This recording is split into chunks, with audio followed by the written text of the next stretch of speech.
जय श्री राम भक्तों। आज मैं आपको रामायण बालकांड का अगला भाग धनुष यज्ञ की कथा सुनाने जा रहा हूँ। कृपया ध्यान पूर्वक सुनिएगा। मिथिला नरेश के वहां से विदा हो जाने पर ऋषि विश्वामित्र राम और लक्ष्मण को लेकर यज्ञ मंडप में गए। यज्ञ मंडप को अत्यंत सुरुचि के साथ सजाया गया था। उस भव्य मंडप को देखकर लगता था मानो वह देवराज इंद्र का दरबार हो। देश देशांतर के राजा महाराजाओं के बैठने की अति सुंदर व्यवस्था की गई थी। मंडप के ऊपर बहुमूल्य रत्नों से बने झालर युक्त आकर्षक वस्त्रों का वितान तना हुआ था। वितान के चारों ओर फहरते हुए पताके मिथिलापति की कीर्ति को प्रदर्शित कर रहे थे। बीच बीच में रत्न जटित स्तंभ बनाए गए थे।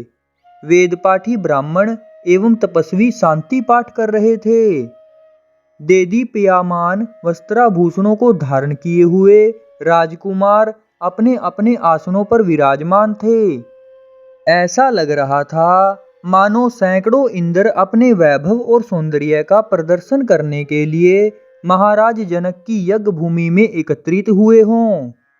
इस सौंदर्य का अवलोकन करने के लिए जनकपुरी की लावण्यमयी रमणियां अपने घरों के झरोकों से झांक रही थी। गर्जन तर्जन करते हुए पिनाक को इस मनोमुग्धकारी वातावरण में यज्ञ भूमि में लाया गया। सभी की उत्सुक दृष्टि उसी ओर घूम रही थी। सहस्त्रों व्यक्ति उस धनुष को एक विशाल गाड़ी में धीरे धीरे खींच रहे थे। उस विशालकाय वज्र के समान धनुष को देखकर बड़े बड़े बलवानों का धैर्य टूटने लगा और पसीना आने लगा। पिनाक को यथास्थान पर स्थापित कर दिया गया।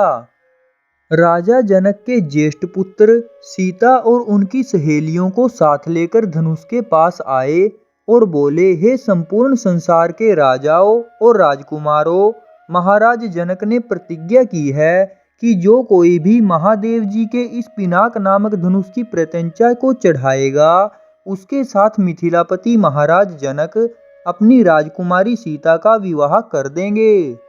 राजा जनक की इस प्रतिज्ञा को सुनकर राजा और राजकुमार बारी बारी से उस धनुष पर प्रत्यंचा चढ़ाने के लिए आए, किंतु भरपूर प्रयास करके भी उस पर प्रत्यंचा चढ़ाना तो दूर, उसे हिला भी न सके।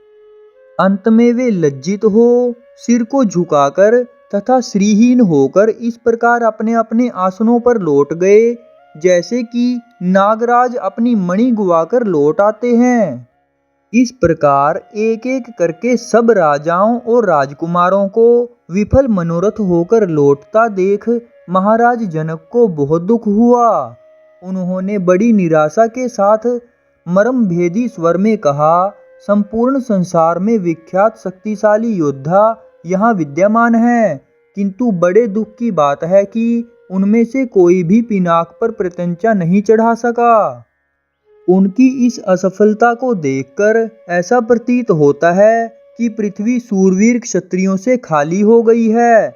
यदि मुझे पहले से ज्ञात होता कि अब इस संसार में वास्तव में कोई क्षत्रिय योद्धा नहीं रहा है, तो मैं न तो धनुष यज्ञ का अनुष्ठान करता और न ही ऐसी प्रतिज्ञा करता। लगता है कि मेरी पुत्री सीता आयुर पर्यंत कुंवारी रहेगी। परमात्मा ने उसके भाग्य में विवाह लिखा ही नहीं है। महाराज जनक की यह बात सुनकर उन सभी राजाओं और राजकुमारों ने, जो अपनी असफलता से पहले ही लज्जित हो रहे थे, सुरुब्ध मन से अपनी दृष्टि को नीचे झुका लिया। राजा जनक के द्वारा की गई इस भर्त्सना का उनके पास कोई उत्तर न था। परंतु अयोध्या के छोटे राजकुमार लक्ष्मण को मिथिलापति द्वारा समस्त क्षत्रियों पर लगाया गया लांछन सहन नहीं हुआ। कुपित होकर उन्होंने अपनी भ्रिकुटी चढ़ा ली और तीखे शब्दों में बोले, हे मिथिला के स्वामी राजा जनक, आपके ये शब्द सर्वथा अनुचित और सूर्यकुल तथा रघुवंश का अपमान करने वाले हैं। आश्चर्य है कि आपने ऐसे अपमानजनक शब्द कहने का साहस कैसे किया। जहाँ प्रतापी सूर्यकुल का साधारण व्यक्ति विद्यमान हो, वहाँ भी कोई इस प्रकार तिरस्कार भरे शब्द कहने से पूर्व अनेक बार उस पर विचार करता है। फिर यहाँ तो सूर्यकुल के मणि श्री रामचंद्र साक्षात विद्यमान हैं। आप शिव के इस पुराने पिनाक की इतनी गरिमा सिद्ध करना चाहते हैं। मैं बिना किसी अभिमान के कह सकता हूँ कि इस पुराने धनुष की तो बात ही क्या है। यदि मैं चाहूँ तो अपनी भुजाओं के बल से इस धनुष के स्वामी महादेव सहित संपूर्ण सुमेरु पर्वत को हिलाकर रख दूं। इस विशाल पृथ्वी को अभी इसी समय रसातल में पहुंचा दूं। ऐसा कहते हुए लक्ष्मण के नेत्र क्रोध से लाल हो गए। उनकी भुजाएं फड़फड़ाने लगी और उनका संपूर्ण शरीर क्रोध की ज्वाला के कारण थरथर कांपने लगा। तो भक्तों, इसी के साथ आज की इस कथा को यहीं पर विराम देते हैं। जय सिया राम।